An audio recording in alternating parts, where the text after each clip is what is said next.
Hello, everyone, and welcome to Slash Film Daily for July 16th, 2018. On today's episode, we'll talk about what we've been up to at the water cooler. This is Slash Film Editor-in-Chief Peter Sciretta. Joining me on today's podcast is Managing Editor Jacob Hall. Hello, hello. Weekend Editor Brad Oman. Hey, that's me. Senior Writer Ben Pearson. Hey, what's going on? Writers Hoai-Tran. Hey, everyone. And Chris Evangelista. Hello. Okay, guys, we have a lot to cover here. It seems like all of us have been, up to a lot of things this past week. Comic-Con is this week, so it seems like we tried to cram in 2 weeks worth of stuff into 1 week. So I think we should just get into it. I'll start it off by saying over this weekend I went to Disneyland again, yes, and I rode the Incredicoaster at night, and as I predicted, it is a much better experience at night. So if you are planning going to Disneyland anytime soon and experiencing the new Pixar Pier and the Incredicoaster, I would suggest trying to get a fast pass for the Incredicoaster sometime after 8 p.m. when it's dark out and you can experience all the cool lights and fun of that.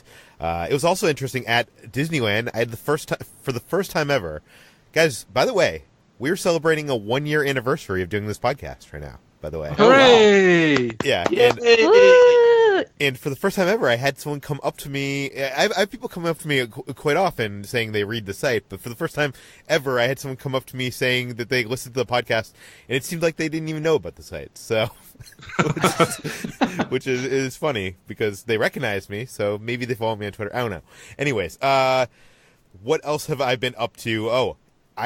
The last couple water coolers, I was talking about how, hey, I got AMC A-List, and I had not found a chance to use it.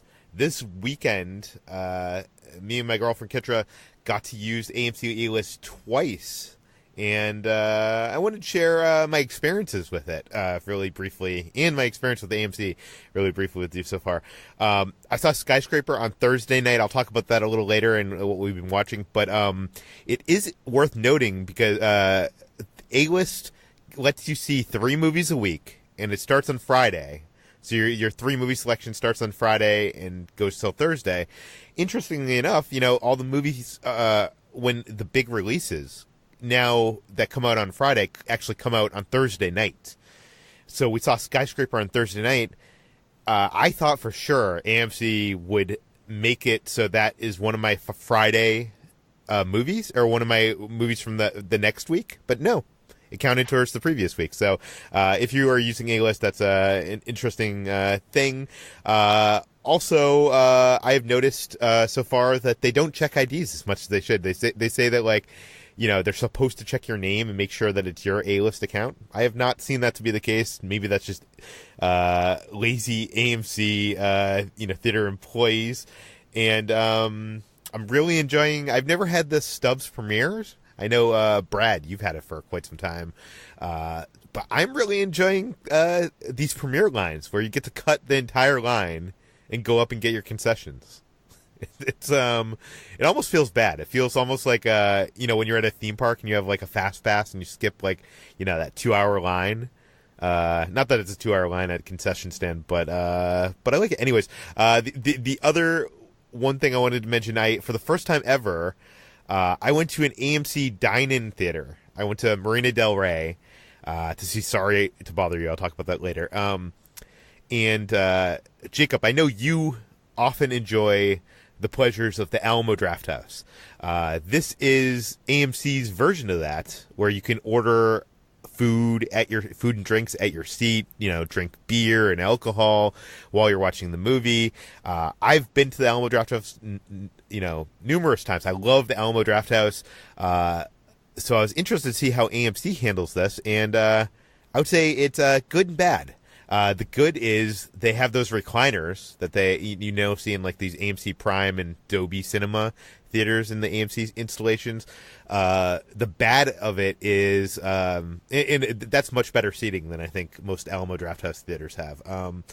The bad of it is Alamo Drafthouse have like these, I guess, I'm not sure what you'd call it, trenches, where the wait staff walk so that when the movie is playing, they are not like distracting you from the movie because they're kind of like their head is at the the level of the table in front of you. Yeah, I guess to further explain what Peter is saying, each row of the draft house has a lower level in front of it where the team members or servers are walking a good 2 feet below you with their heads down. So even though they're serving you, they are never in the way. And that's kind of important to understand what I think the point Peter's about to make. So there you go, Peter. Yes, thank you for clarifying.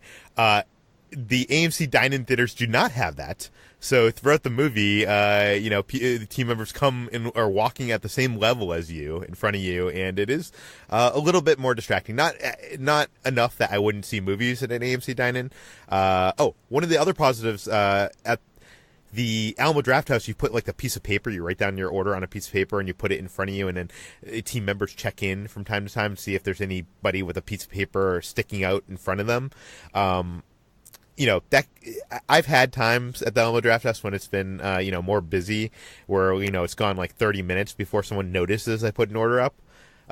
So that's a negative, I guess, for the Alamo Drafthouse. For the AMC Dine-In, each seat has a button that you can press, and basically it calls a server over to you, like, almost like, flight attendants, on a plane, calls them over to you, within, a couple minutes to, take your order or whatever. Anyways, it was a fun experience. I would much prefer the Alamo Drafthouse. I'm still excited for them possibly, eventually coming to LA. They're supposed to be coming to downtown LA.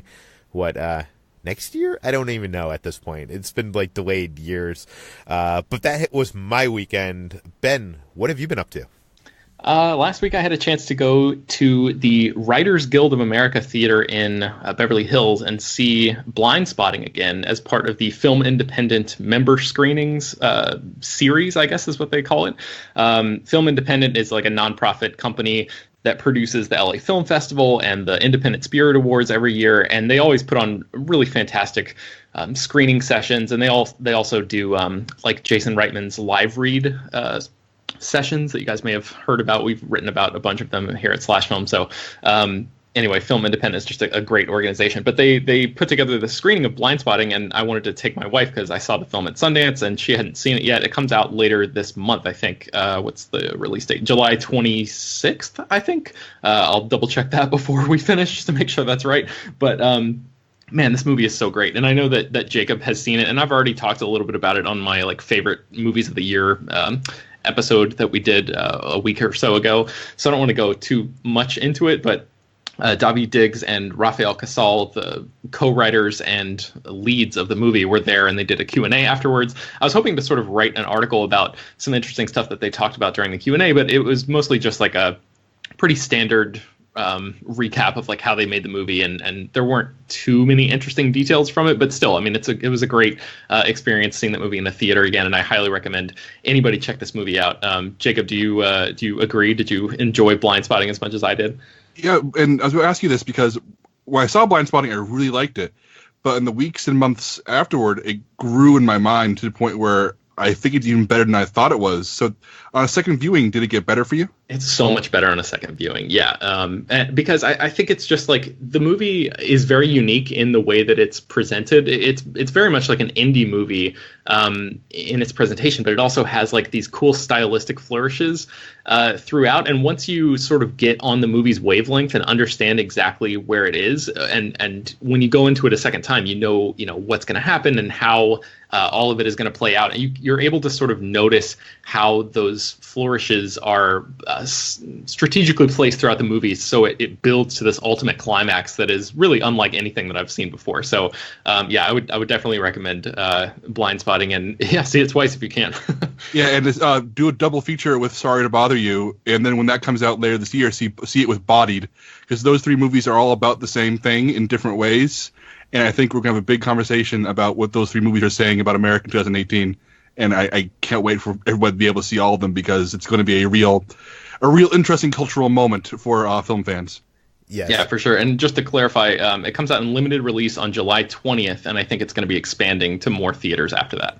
Yeah, I'm waiting for it to hit my AMC theater so I can use the A-List. Oh, one last thing I wanted to go back to A-List really quick, because there was one other point I wanted to relay to you guys. One negative I've found with A-List is when you book in the app, you can reserve your seats, ahead of time, right? So that's like one of the positives of A-List.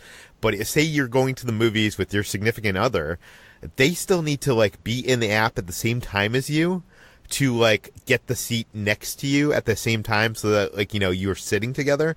There's no way to like link up accounts. So I'm sure that'll be some kind of feature they'll add eventually, but that's negative. Anyways, let's move on to Jacob, who has been indulging in the Criterion Collection sale.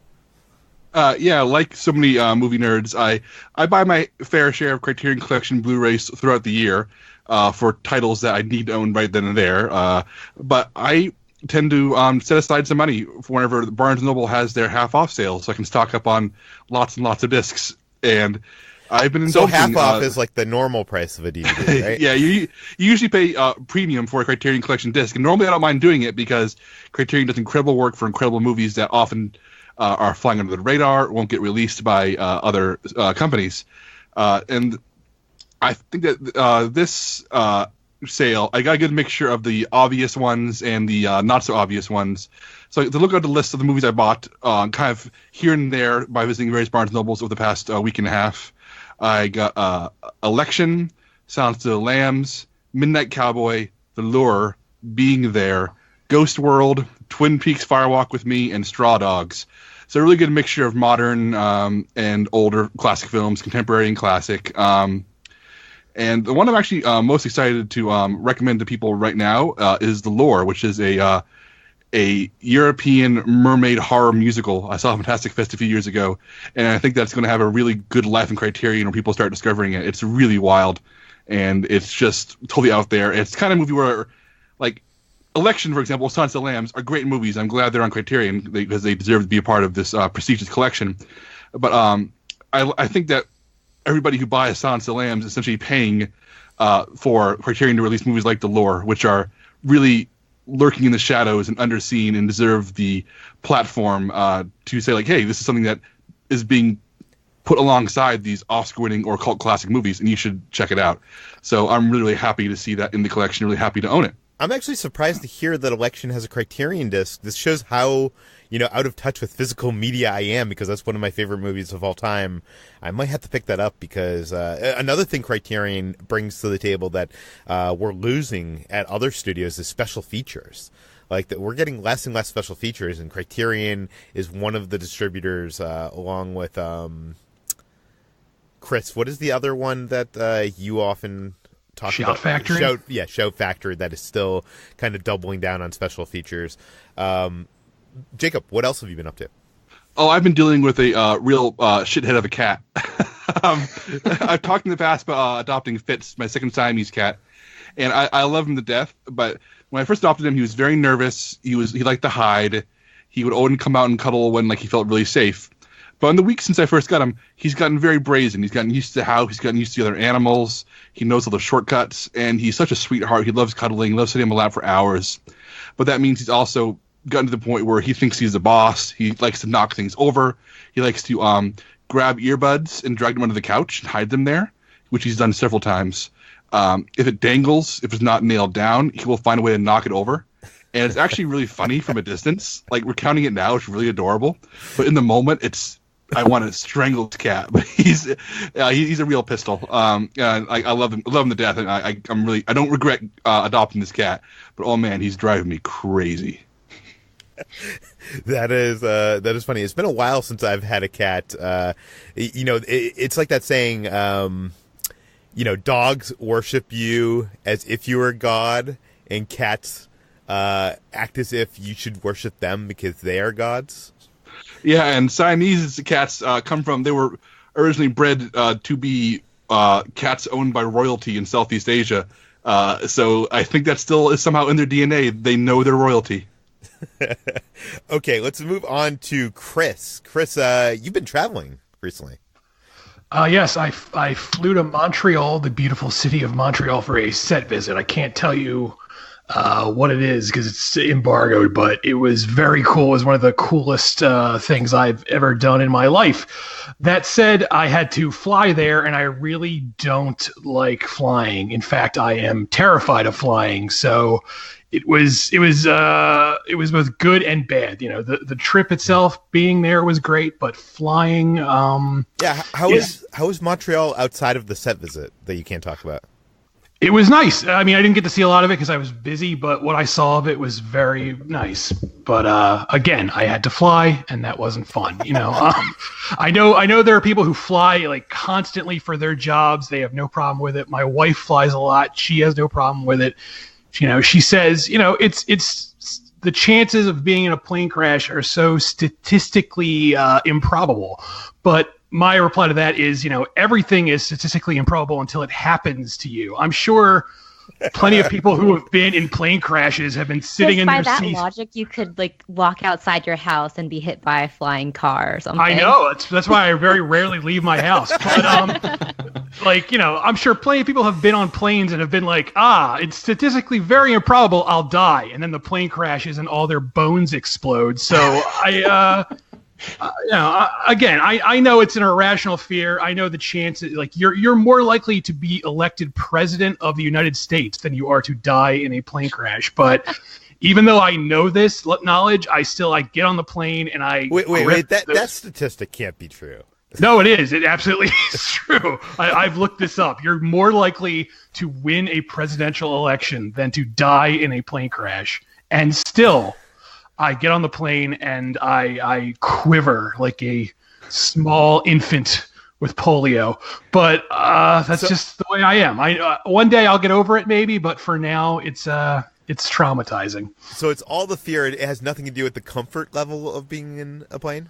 No, I don't care about the comfort. And it's not even about like dying. Because, man, let me tell you, I wake up some days and I'm like, this again? But it's just I think it's like the lack of control. Like I'm not in control of the plane. So, you know, if it's going down, I can't do anything about it. Like, you know, my wife says, you know, car crashes are more likely. But in my mind, I'm driving the car. I can control the car. I'm not driving the plane, you know. So, you know, anything could happen. But again, it's irrational. I understand, but I'm insane. So Chris, you gotta start working on your campaign right now. Evangelista for President 2020. This again? Okay, I hate to keep on harping on this, but Chris, what do you do on a plane? Do you watch movies on the seat in front of you? Do you read? Like, what kind of, or do you just sit there? Like I sit.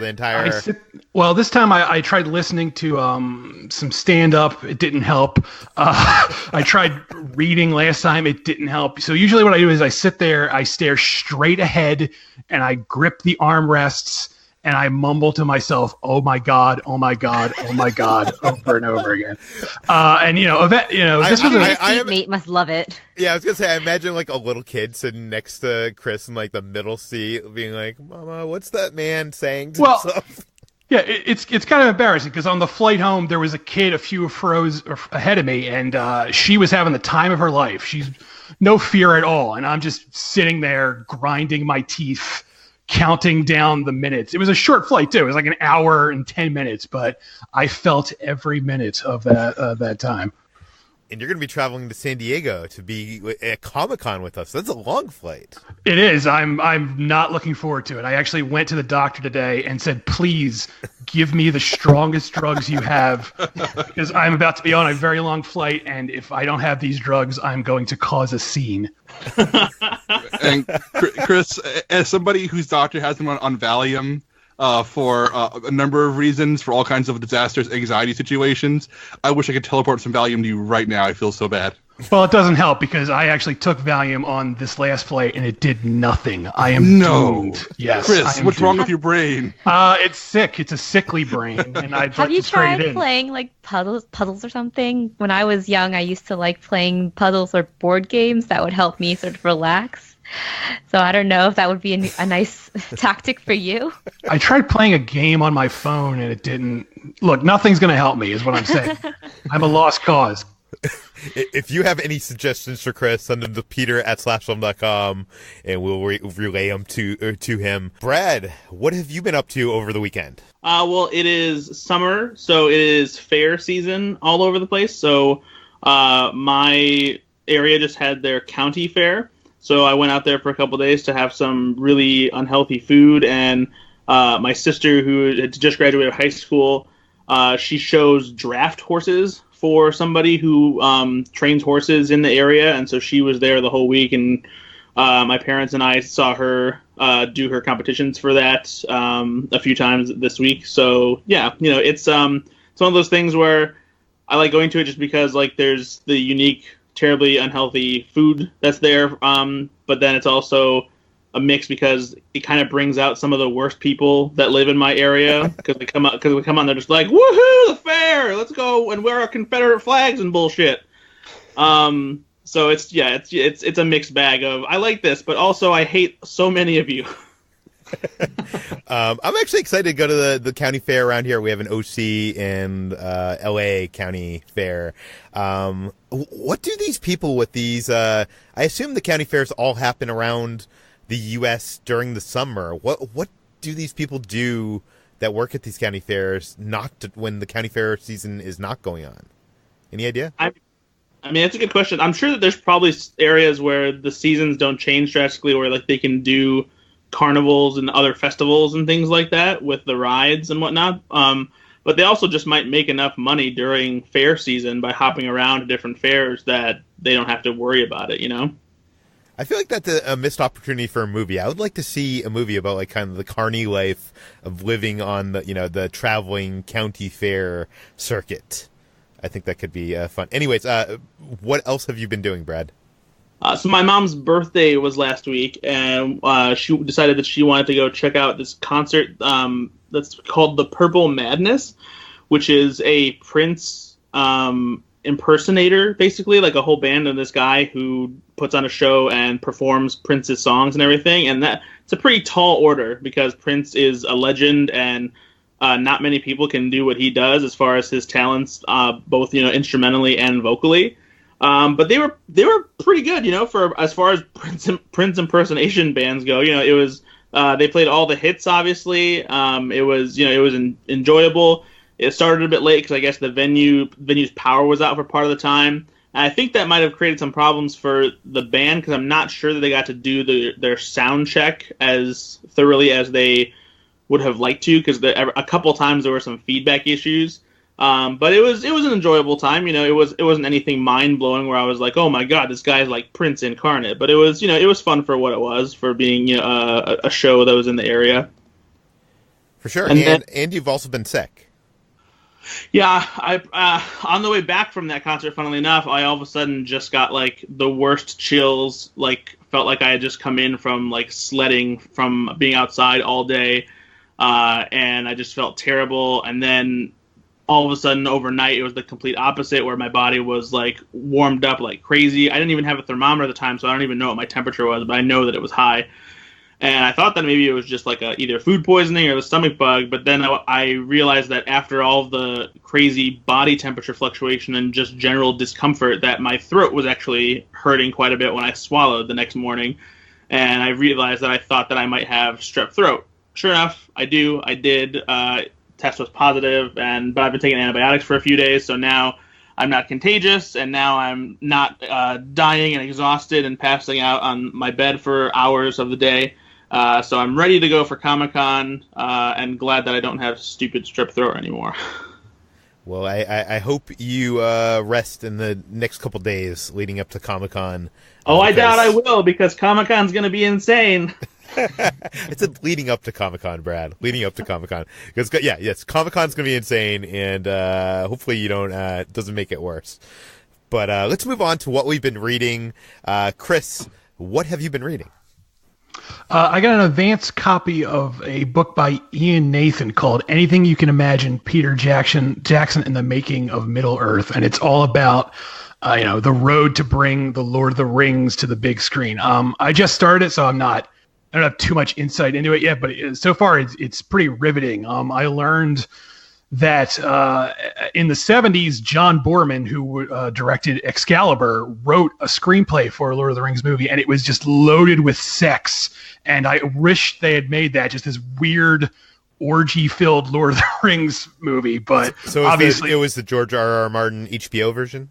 I guess so, but it's loaded with all these sexual situations that obviously are not in the book and in the Peter Jackson film. And even though I love the Peter Jackson take, a part of me wishes this very strange John Borman film had gotten made. But so far, it's very good. I'm looking forward to finishing it.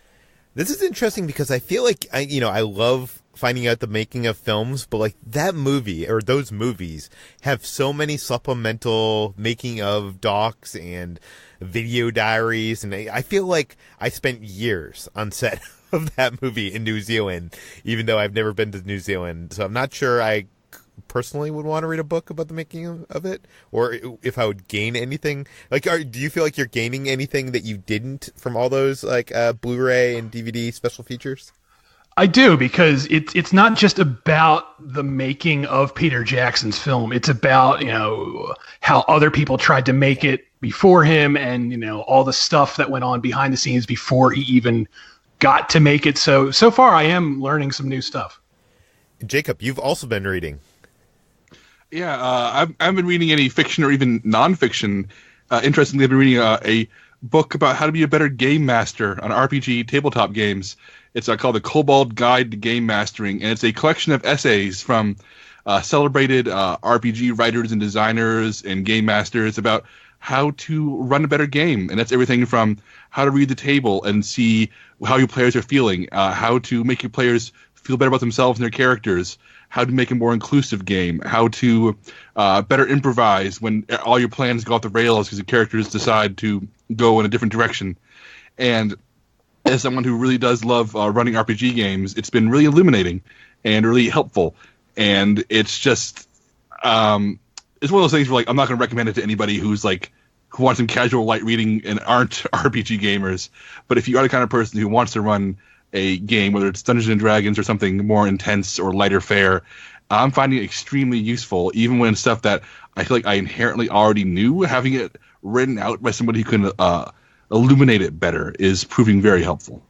Yeah, I'm not a big role-playing gamer, but I have noticed from the couple times that I have kind of tried to do Dungeons and Dragons and stuff, that the quality of a game master is really important in your enjoyment of that whole experience, and how good of a storyteller and how, good they are on their feet with the situation, and not just having, a plan that they had planned out. You have to be able to like improv a bit there. Anyways, let's move on to what we've been watching. I saw a lot of things this week. I saw two movies that Ben also saw, so I wanted to bring Ben into this. We both saw a press screening for Mission Impossible Fallout in IMAX. Paramount invited us to the IMAX theater in Century City, which meant that we couldn't even bring any guests, which is very unusual for a press screening. Anyways, it was awesome. It was, I'm not sure it's my favorite. I still think 3 or 4, Ghost Protocol or Mission Impossible 3 are, like up there more. But from a pure action, tentpole action sequences side of things, it was probably more intense than any of them. It's just from a filmmaking standpoint, it's amazing. I do think we don't want to get into any spoilers because this movie isn't out yet, but I do think there are some leaps of logic, especially in the villain side of things, I feel like, or even leaps of logic even compared to the last couple movies where anyways, Ben, what did you think?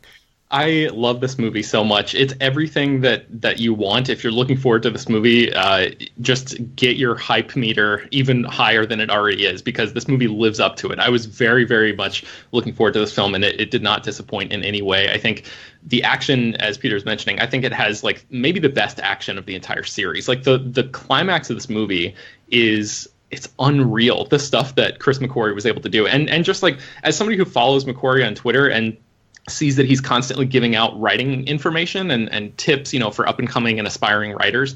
It was really cool to see this movie and see all of his pieces of advice actually be incorporated into his own movie. He talks a lot about, it's as simple, I think one of his quotes is, it's as simple as giving the audience exactly what they want in a way that they've never seen it before. And he just, this entire movie is just like it's emblematic of that mentality all the way through. And I can't wait to talk to you guys about it once it actually comes out and everybody gets a chance to see it. But yeah, this movie is incredible. Yeah, and I don't want it to sound like I'm down on this movie. This movie destroyed my expectations. This is the best movie I have seen this summer. Maybe even this year, honestly. It's just a blast. I can't wait to see it again in theaters. Another movie I saw over the weekend with my A-List, and that is Skyscraper, starring Dwayne "The Rock" Johnson. I was actually excited to see this because I love The Rock, and I like silly action blockbuster movies like this. However, I was very disappointed by this movie. It had a great setup, but the further you got into the movie, the more convoluted it got, the more laughable it got. There's I don't know, on the top of the skyscraper, it's the largest skyscraper in the world. The guy that built it, built his own, danger room from the X-Men series. It doesn't even make any sense. The further you get into this movie, it's just what is going on here? And it's not so bad it's good. It's kind of just bad at points. There's so much potential. I never felt, I guess the big problem is in the climactic tentpole moments where Dwayne "The Rock" Johnson is, this isn't a spoiler because in all the marketing, him jumping off the crane to this large skyscraper, it never reaches the level of we were talking about Mission Impossible Ghost Protocol while Tom Cruise is hanging off that building in Dubai. All those scenes are riveting, and I think it's because it feels real, even though it could have been on a green screen. This movie, every single thing feels like it's created in a computer, and it feels like on a green screen. So I never felt any real stakes, or it just didn't feel real. Ben, I know you enjoyed this a bit more than me, so tell me how I'm wrong. Yeah, no, I enjoyed this movie for what it was. I thought it did pretty much exactly what it set out to do, so I find it hard to sort of fault the movie for that. And because yes, there's definitely a distinct difference between Mission Impossible, which all those stunts were actually real and really taking place on the side of the building, and Skyscraper, where all of it is CGI. But I think, even knowing that, for me, all of those scenes where he's jumping and hanging outside of the building and all of that stuff really worked for me. I think those were some of the best moments in the movie. There's also a really good fight scene, a hand-to-hand fight scene in the beginning of the film that sort of exceeded my expectations. Yes, the dialogue is a little wonky. Some of the characters are very clearly, the second you're introduced to one character, you're like, oh yeah, this is definitely going to be a bad guy, and of course, that kind of thing happens. But that stuff, and the guy will die in the same way that you saw guys die in other movies that this is obviously based on. Right. Yeah, it's very by the numbers, but I was sort of my wife and I were talking about it after we saw it, and she didn't really like it that much either, but I was sort of comparing it a little bit to Set It Up, the Netflix romantic comedy, in that it doesn't do anything groundbreaking or new, but it to me, it was all about execution. And I feel like the execution of this movie was pretty good for what it, for the type of story that it was trying to tell. I feel like it told it pretty well. So I don't know, take that as you will. I realize it's no Mission Impossible by any stretch of the imagination, but I think if you're going in looking for just a goofy good time, I think it gave it to me, even if it didn't give it to Peter. I do want to say one last thing about this movie. If you're going to make a movie about this towering inferno of a building, they had to give it some kind of mystery element of why this is happening to this building. And when you find out what that is, and I'm not going to spoil it here, it feels so very convoluted that that's the way these bad guys would have to go about doing or accomplishing what they're trying to accomplish. I don't know. Anyways, I'm going to move on. What else have I watched? I saw Sorry to Bother You because, it was on all of your top 10 lists of the year thus far, so I had to see it, and it was finally playing at AMC Theatres, so I could use my A-List. I very much agree. This is, the dawn of a new voice in cinema. I am excited to see what Boots Riley does in the future. I like this. I don't think I'm as high on this as I think you guys were. I think if I saw this at Sundance, it probably would have blown me. It would have struck me as it struck me higher. I do think the best way to describe this movie is almost like a Twilight Zone episode directed by Jordan Peele. Like, that's what it felt like to me. It's very quirky and stylistic. And, if you guys had not told me to expect some crazy twists, or not, what is the word? I don't think it's twist is the word, right? Like a revelation, I guess. Yeah. Just, I think I might have, when I came to those moments in the movie, been like, what, I might have even checked out. So I think it's better going into this movie knowing that it's going to get insane and that, go into territory that you might not be expecting. But I did very much enjoy it. It is another one of those kind of like, Jacob mentioned it earlier, it being a good triple feature with those other films. And I pretty much agree. It's all about compromising yourself, your voice, the media, the government, the people, what everybody, it's a commentary on, the world we're living in, even though this is an alternate, reality of sorts. Anyways, I would say I would very much recommend go see it. I don't think it's probably my best of the year thus far, but I would definitely recommend anybody who is interested to go see this film.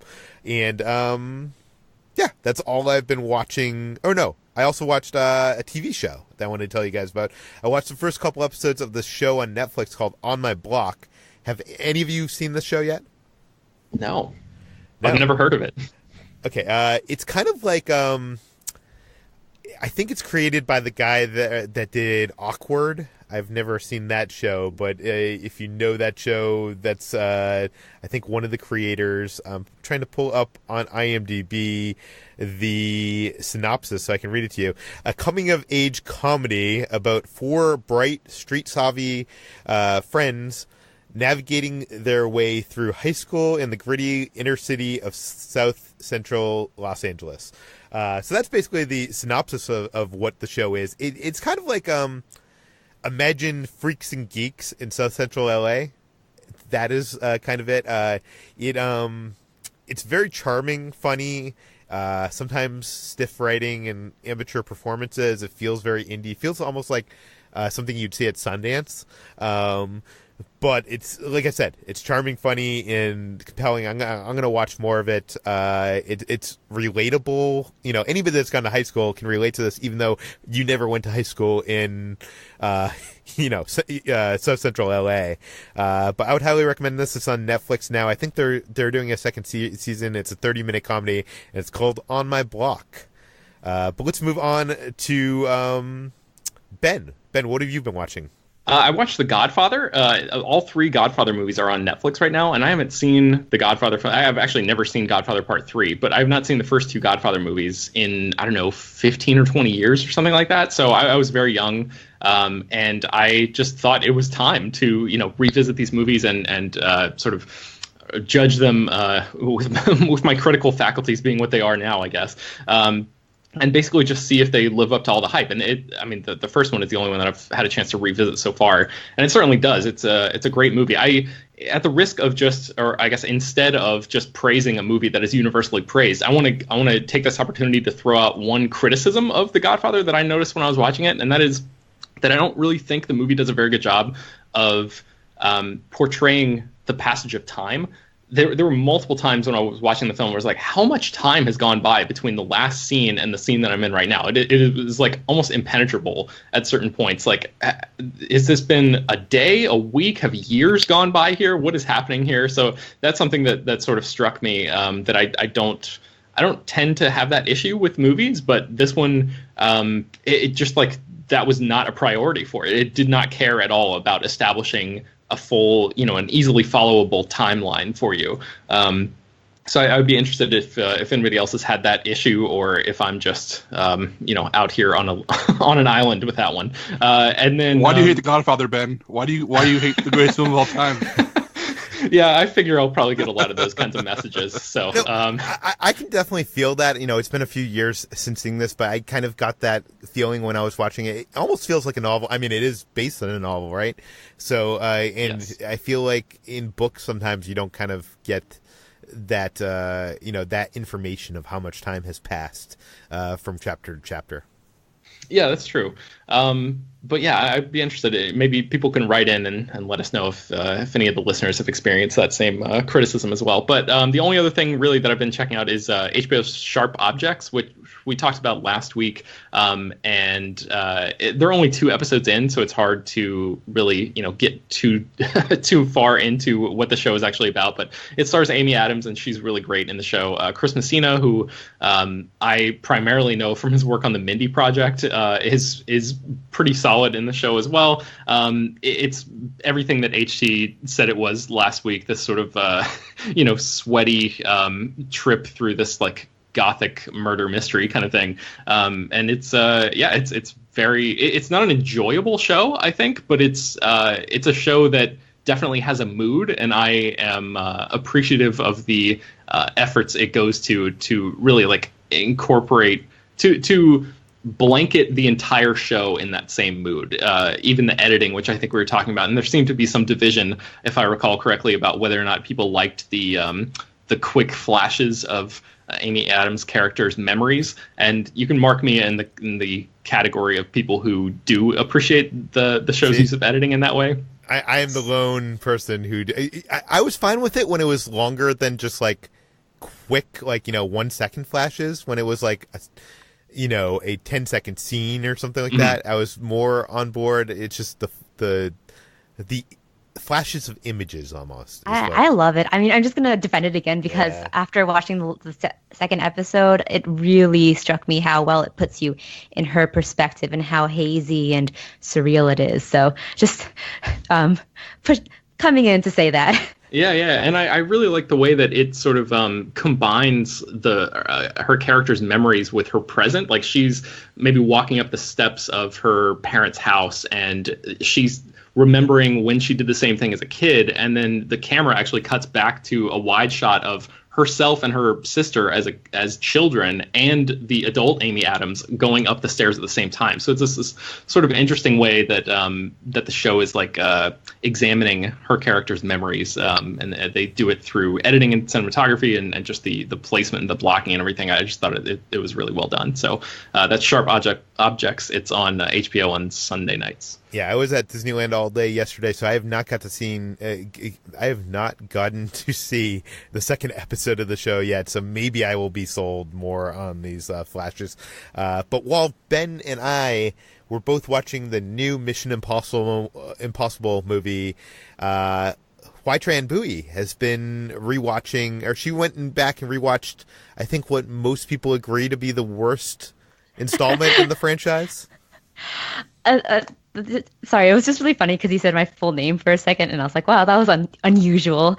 But yes, I started my Mission Impossible marathon because I got insanely jealous of everyone who went to see the Fallout screening, and I was just like, okay, you know what? I'm just gonna watch all the Mission Impossibles, and who cares about the rest of you? So I was rewatching the first one, and then I got to the second one, which I'd never seen before, Mission Impossible 2, directed by John Woo, and you know what? I actually really enjoyed it. It was ridiculous in all the best ways, and in the end, it's just you get a really fun, really bonkers John Woo movie out of it, which I think is the magic of the Mission Impossible franchise, is that each of the directors who are kind of auteurs in their own right give their own spin to each of the movies. And Mission Impossible 2 is John Woo in the most John Woo way, especially with, the multiple dove and pigeon scenes, the dramatic flares, the moody Spanish guitar, the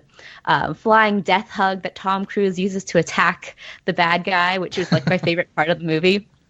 And I also really like the fact that it was remaking, like, it was basically a shot-for-shot remake of Notorious, which is my favorite Hitchcock movie, and was something that it wasn't even subtle about. There's a scene, like the horse race scene. It was just like, I was like, oh, wow, this is exactly like Notorious, and they're not even being subtle. They're being very obvious about it. So I really enjoyed that, and I did think Thandie Newton was a little underused, and I felt a little bit sad about that. But otherwise, it was fun. It had Tom Cruise double wielding guns and like running with pigeons and everything. So it's a good time. You know, your point about this series being one where filmmakers could come in and do their own thing and bring their own style and vision to it is one of my biggest, or my only disappointment, I think, about the new Mission Impossible, that now we're having 2 films by Macquarie. So we're basically getting the same vision for 2 films in a row. And one of the things I just love about the series is how, you know, crazy in tone it can get from one installment to the next. So as much as I love this latest installment, I kind of hope that, you know, they have some someone crazy come in for the next one and not just be not turn into a film series by this particular filmmaker. But what else have you been watching, HD? So after I was unable to see Leave No Trace last week, I finally got to watch it, and I really loved it. Now that I've seen it, I might actually go to the top of it will be on my top 10 of 2018 so far list if I had published it now. But it's directed by Deborah Granick, and it's her first movie since Winter's Bone, and it's in that similar sort of slow burn, moody, subtle style that she presented in Winter's Bone, but it's a lot more intimate, I think, because it portrays this really codependent but touching family portrait of this father, played by Ben Foster, who is suffering from PTSD from being a war veteran, and his daughter, who basically shoulders his burdens and lives his life based on like wanting to do the best by him. And it's this really beautiful, stirring film that really touched me, and I think is a contender for one of the best films of the year. And I would like to say that I'm really happy that some of the best films this year have been directed by women. Deborah Granick, Lynn Ramsey, and Jennifer Fox, who directed The Tale. And I would encourage you to see Leave No Trace, because it's a great film, regardless of whether it's directed by a woman or not, and a quieter one compared to some of the more flashy, good movies that we've had this year. Very cool. And that's not, you've also seen something else this weekend as well. Yeah. So last week I talked about how I first started My Hero Academia, which is this really popular anime. And I hadn't had much to say about it because I'd only been a couple episodes in. But now I can officially call myself a My Hero Academia fan, because I was kind of mildly interested in it while I was watching it. And then suddenly I found myself to be 21 episodes in. And I was like, oh, I guess I'm a fan now. And it's a really fun series, and I realized that the appeal of it and why it's so popular and great is that it's more about the ensemble cast of characters rather than the main character, who is is like a very typical protagonist who suddenly is burdened with this great power. And it's a really fun, goofy, sort of Harry Potter meets X-Men series. I think I talked about that before too, but it definitely leans more into like the shonen anime elements. So shonen anime is the genre for action animes that are geared towards young boys, and it's something that you see a lot with like Naruto or Dragon Ball Z, and you can see a lot of that narrative structure be repeated in My Hero Academia. But because there's like this strange sort of homage to American comic books and American superheroes, it is this really interesting melding and melting pot of Eastern and Western culture, and it's really fun to watch, and I enjoy it a lot. I recommend it. It's definitely a lot goofier than some superhero stories that you might be used to, but it's just so fun and wacky, and the supporting characters are also great. Well, very cool. Chris, while you haven't been traveling, you've been watching a bunch of things. What have you been watching? Yeah, so one of the things I love about Canada is Canadian Netflix, which has different titles than American Netflix. So while I was in Canada for the set visit, I noticed that the Canadian Netflix had a Walk Among the Tombstones on it, which is this... Wait, so when you're in Canada, you just use your same Netflix password? Yeah, it's just automatic. It automatically knows you're in Canada. You can't beat the system, Peter. They just know you're there. So well, you could get a VPN and like change your location. All right, look, I'm not that committed to hacking Netflix, but so A Walk Among the Tombstones was this somewhat recent movie with Liam Neeson, and I never saw it in theaters, and it got kind of mixed reviews, but it was late at night. I had nothing to do. I decided to watch it, and it's actually surprisingly good. It's based on this Lawrence Block mystery novel, and David Harbour is in it, and he plays this incredibly creepy serial killer. Like, this is like the creepiest performance I've ever seen him give, and it's like such a far cry from his performance on Stranger Things. And Liam Neeson is really good, and I don't know, it's a very good movie. So if you're in Canada, feel free to watch this on Netflix. If you're in America, I guess you're out of luck. You can pay for it somewhere. And then, by the way, I love that we think of Netflix as if we're not paying for something, that we're just getting those movies for free, but we are in fact paying for Netflix. Look, let me live in my delusion where it's free. The money is invisible, Peter, so it doesn't exist. Yes, exactly. I'm not paying attention to it. It's just gone. It's out there. I also got Shout Factory's import Scream Factory, who puts out horror movies. They're releasing John Carpenter's In the Mouth of Madness on a new Blu-ray, and I got an advance copy of that, and I watched it for probably the 100th time, and it's great. It's just as good now as it was when I first saw it many years ago. And you've been revisiting The Dark Knight, and it's the 10th anniversary. Yes, it's the 10th anniversary of The Dark Knight, and I have a piece up on Slash Film right now that looks back at the legacy of the film, not just the film itself, but the sort of hysteria that surrounded its release. And yeah, that's a that movie holds up. I don't know what else I can say about that movie at this point. Well, can you give us a bit of a peek into your piece? Like, how has this film changed cinema today? I mean, it's had, I think, more negative effects than positive, unfortunately. Even though I think the film is great, I feel like the reaction to it ended up sort of backfiring in a lot of ways, because after it came out, almost every studio was jumping to make, quote unquote, grounded superhero movies, and they didn't really understand what made Nolan's film work so well, because even though it's a grounded film, it's also very entertaining. Like, he doesn't skimp on, the comic book action. And I feel like a lot of people didn't pick up on that. They just thought they had to make like moody, gritty superhero movies, and that all sort of just backfired. And also the fan reaction was very strange. I say in the piece, toxic fandom is nothing new. And, even with the Batman franchise, there was always toxic fandom, but it was usually directed at the creators.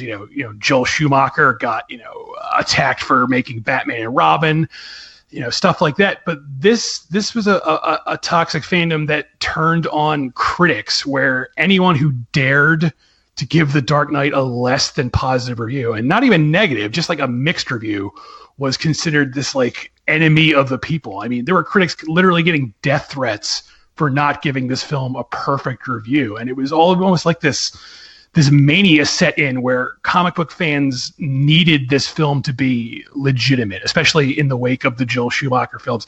They needed Christopher Nolan to prove that, comic book movies could be more than kid stuff. And some people felt that any critic who said otherwise was somehow halting that progress. And it's a ridiculous way to look at things, but that's the way it happened. And unfortunately, that hasn't gone away. Anytime, critics give comic book movies a negative review now, especially DC films, they're instantly labeled as, like in the pocket of Disney, or, it's this like crazy subset of fandom that sort of just grew out of their reaction to this movie. And it's kind of a bummer because, when you remove all this negative stuff, it's a great movie. It just sort of had this weird effect on film culture as we know it. For sure. And I'll link your article, We Burned the Forest Down, The Dark Knight 10 Years Later, in the show notes. You can find it on slashfilm.com. Jacob, what have you been watching? Well, first of all, I just want to say that Chris is kicking off an entire week of Dark Knight coverage on the site. So if you want to read about the Dark Knight being explored from every angle, we have a couple posts going up throughout the rest of the week. At least one every day up through Friday. So definitely check out slashfilm.com if you want to explore the Dark Knight 10 years later from so many different fun angles, both serious like Chris did, and there's a few silly fun ones as well. But yeah, I watched something very different than The Dark Knight that also came out 10 years ago this month, and that was Mamma Mia, the film adaptation of the musical set to the songs of ABBA. And you're watching this in preparation because you're so excited about the sequel that is coming out this summer. My wife is, which is why we watched this one. And it's streaming on Netflix, and it's an agreeable thing. I watched it and was not bored. I was enchanted by it at times, but it is by no means a traditionally good movie. It feels like it was made up as it went along. And I know it's based on a musical, but on screen, it feels like everybody got together on the day of the set and said, okay, what happens in this scene?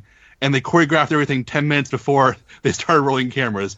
It has this sort of community theater, let's put on a show vibe, but it has Meryl Streep in it. So it has all these recognizable movie stars, but it has the tone of the kind of thing that you go see because your friend's in it and you want to support them.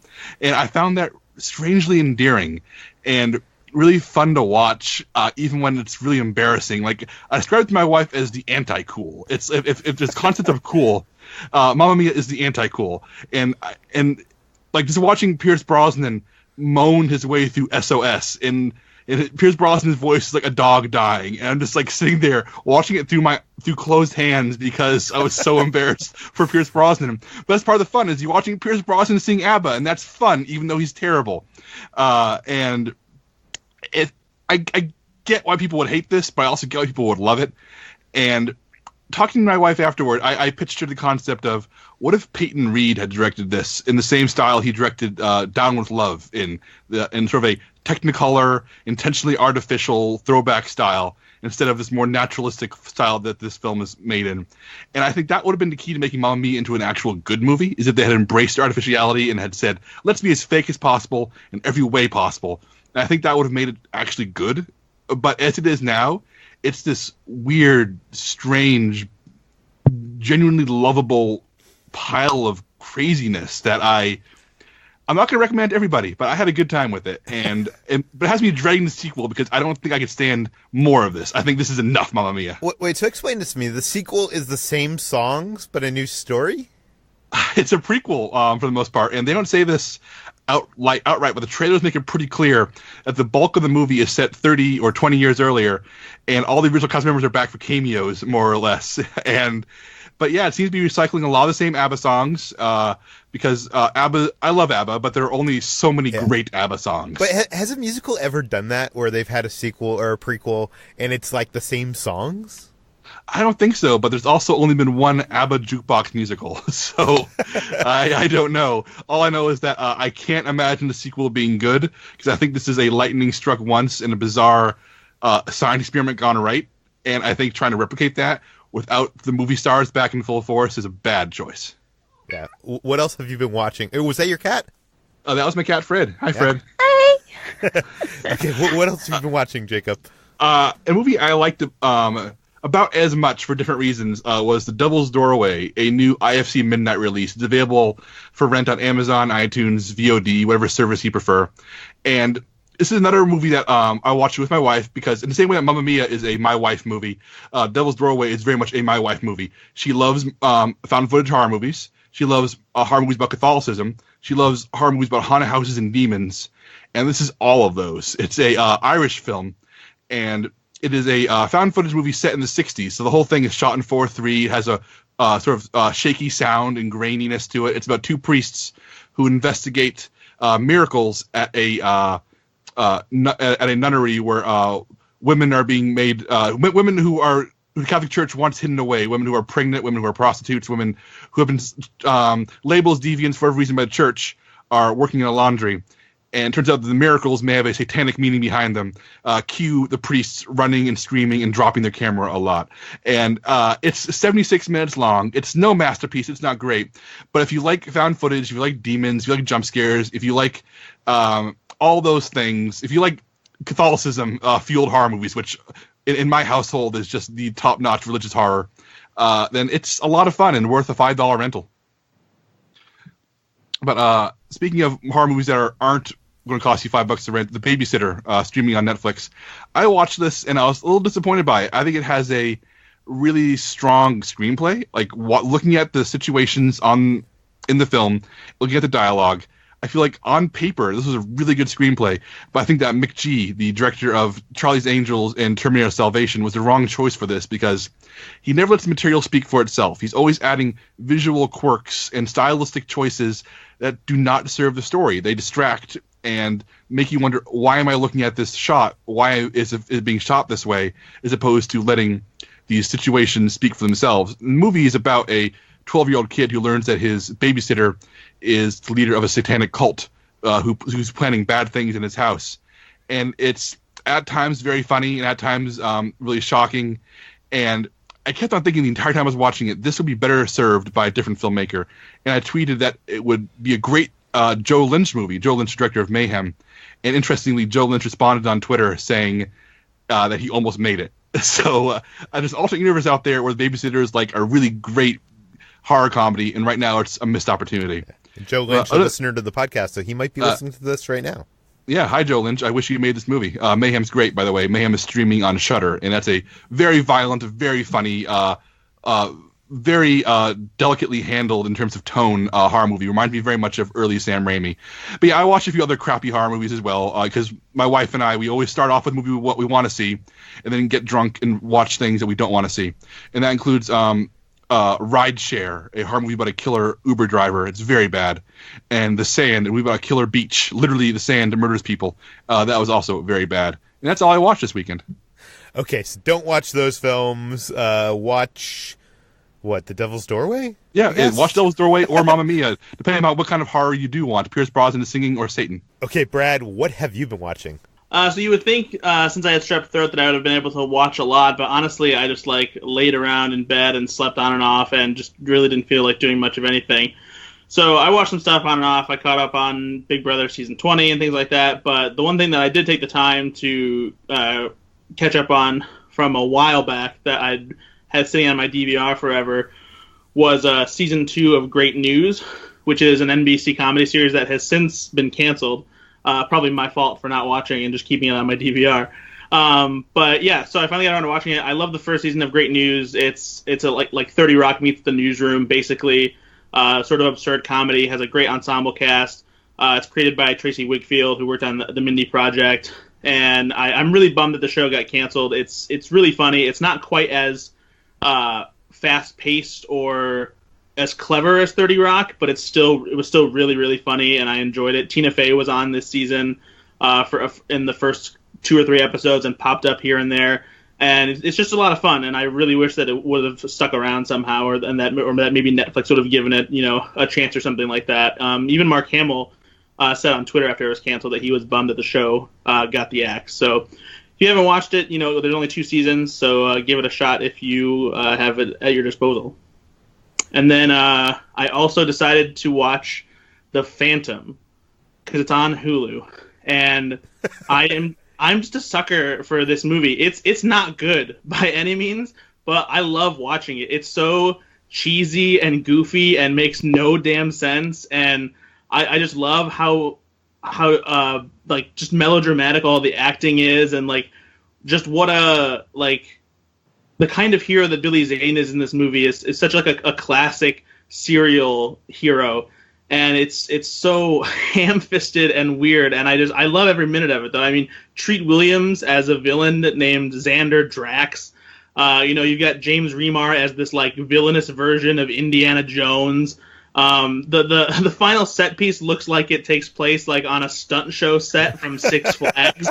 It's so goofy, and but I love watching it. I remember seeing it in theaters when I was a kid, and enjoying it. And honest, as an adult, like I like it for so many different reasons, and it's just because it's so bad. And if you haven't listened to the How Did This Get Made episode about the Phantom, do yourself a favor, rewatch the Phantom on Hulu, and then go listen to that episode because it's so funny.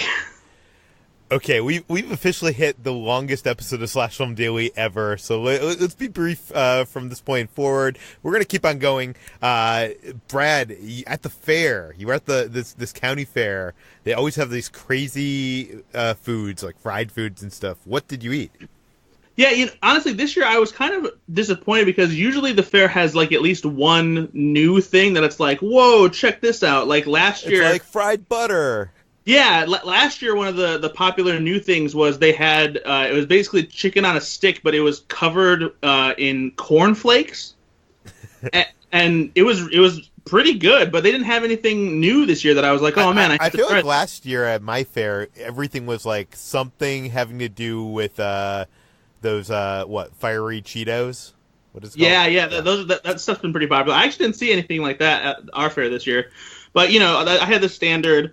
Fried Oreos and corn dogs and whatnot. But my favorite thing that I got this year is there's this one stand. It's a cattleman stand where they have a ribeye burger, where they have a burger patty, but then they also have a slice of ribeye and they put cheese on it, and the meat is so tender and juicy.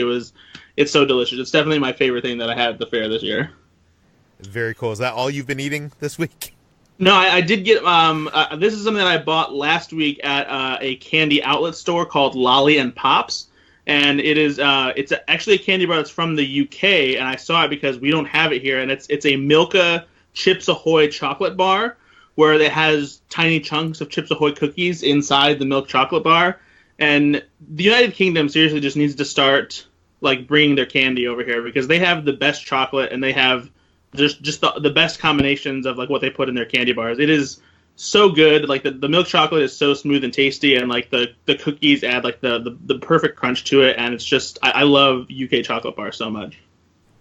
Isn't there like a reason why British and American chocolate tastes different? Like there's I don't have the time to go into this right now. we're going long. Okay, let's talk about Ben because he himself went to a specialty soda store over the weekend. Yeah, there's this place called what is it? It's called Galco's Soda Pop Stop, and I think it's in like Eagle Rock or like that area of LA. Highland Park actually is the name of the sub city or town or whatever, and it's this place that has like 600 different types of sodas for sale. So it's a lot of off the wall stuff that you've never really heard of before. It's not just like Coke and Pepsi and whatever. It's like actually I took a picture of a bunch of the flavors that I bought, so I'm going to scroll through my phone really quickly and read some of them off to you guys. There's a cherry cola called Spider Venom, and it has this huge like Black Widow spider looking thing on the label. There's something called Pepper Elixir, which is by a brand called McFuddy, which I've never heard of before, and it looks like this old school like something you would buy in like a Red Dead Redemption video game or something. So I have no idea what that tastes like. I haven't tasted it yet. The Spider Venom is very, very cherry. It tastes like they went overboard with the grenadine on that thing. I bought a bunch of ginger beer because my wife and I like to drink dark and stormies. So there's Jamaica's finest hot ginger beer. It's like all spicy, this all natural spicy ginger beer. There's one called Werewolf that has all this lore on the back about werewolves and howling at the moon, and the labels on these things are really what sort of grab the eye. And then my favorite one that I got that I haven't tried yet is called Earp's Original Sarsaparilla, and it's like it has a tagline on it. It says, "After a hard day of gunfighting, nothing beats a real sarsaparilla," and it's got this picture of Wyatt Earp on it. So I'm very excited about that. Yeah, there's a local store. You may have gone to it, Ben. It's in the Valley called Rocket Fizz, which also has a good selection of sodas. Maybe not as big as the place you went to. And I always go there and grab like the most like weirdest, like here's pickle flavored soda or what to just try it.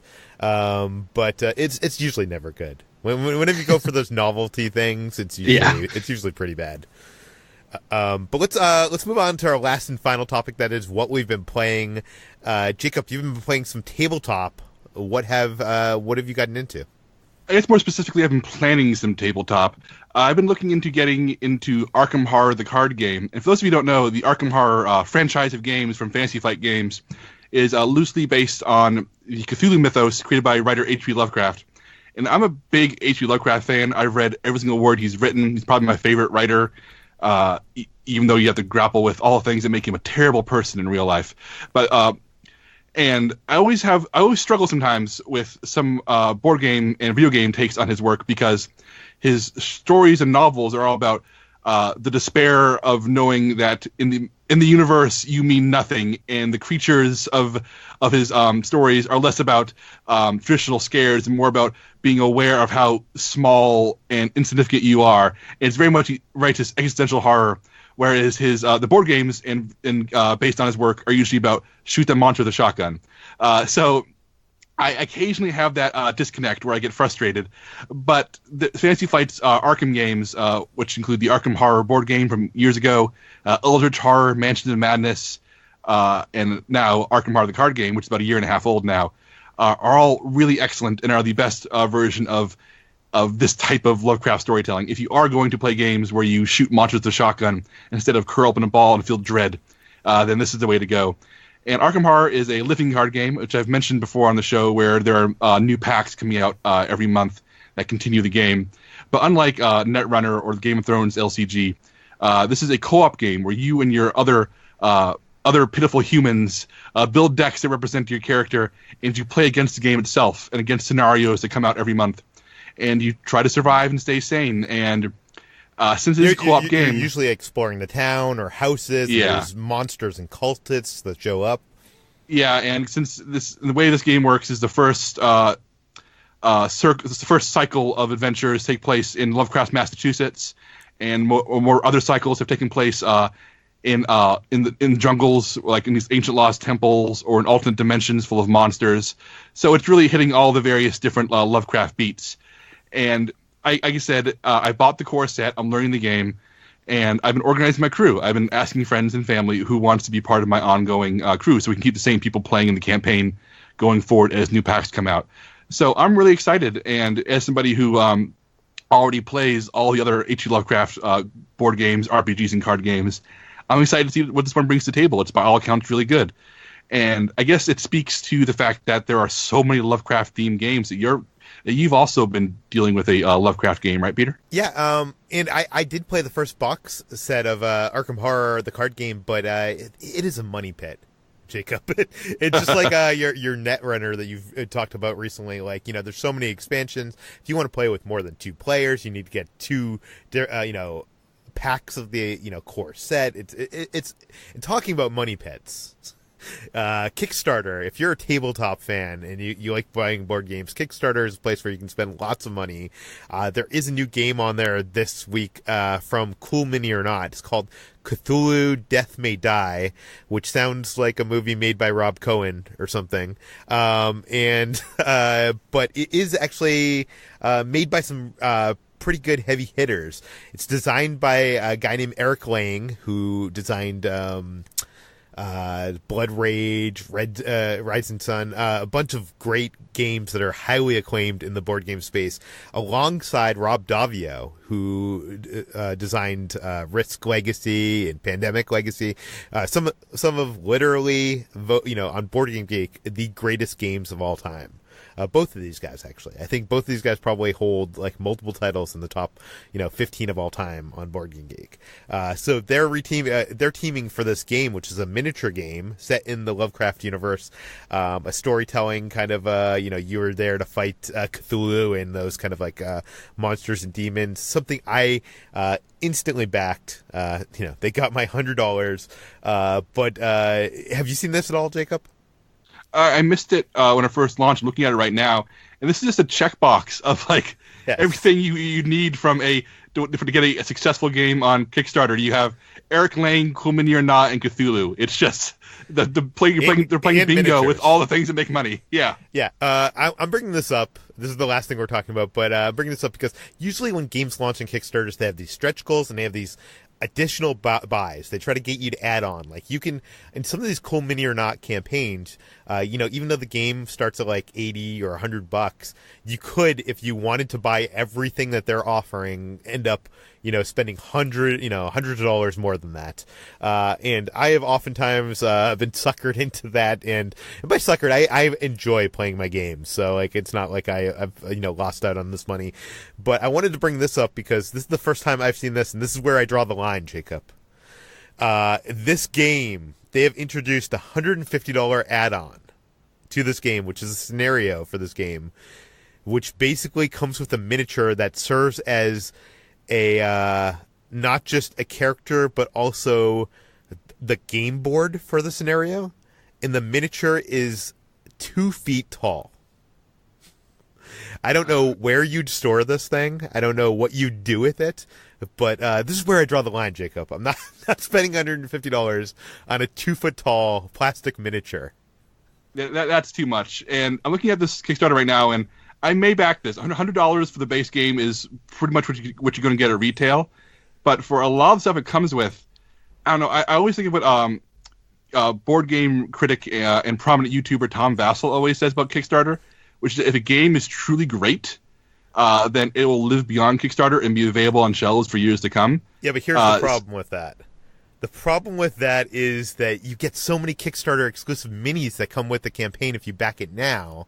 Do we need those? Do we need those? The answer is usually no. Probably not. But they are very pretty. I'm looking at Cool Mini or Not, or CMON as they're now called, does really incredible work. Their games look amazing, and if you are a mini collector, like if you are a person who likes to have a large library of minis for use beyond the board game, then yeah, I understand it entirely. But looking at this right now, for just the base game, I don't think I need anything beyond the $100 pledge. Jacob, I just shared in the Slack channel a picture of this miniature, which is this big Cthulhu-like creature.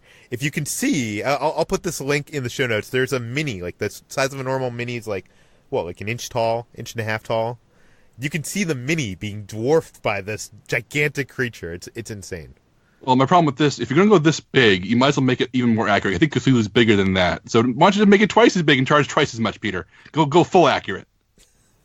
Okay, I think we have officially reached the end of this podcast. This is the longest podcast we've ever done on Daily. This is, we've done a year, so maybe it's worth it. I don't know. But we were headed to Comic-Con. We'll be talking about that later this week, and we don't have the time to say all the goodbyes from everybody that was on this podcast. But you can find more of this podcast on iTunes, Google Play, Overcast, Spotify, all the popular podcast apps. And if you have any questions, comments, concerns, send them to peter@slashfilm.com. And if we can, we'll read some of them on the air. Please rate and review this podcast on iTunes. Tell your friends. Spread the word. And we'll see you tomorrow.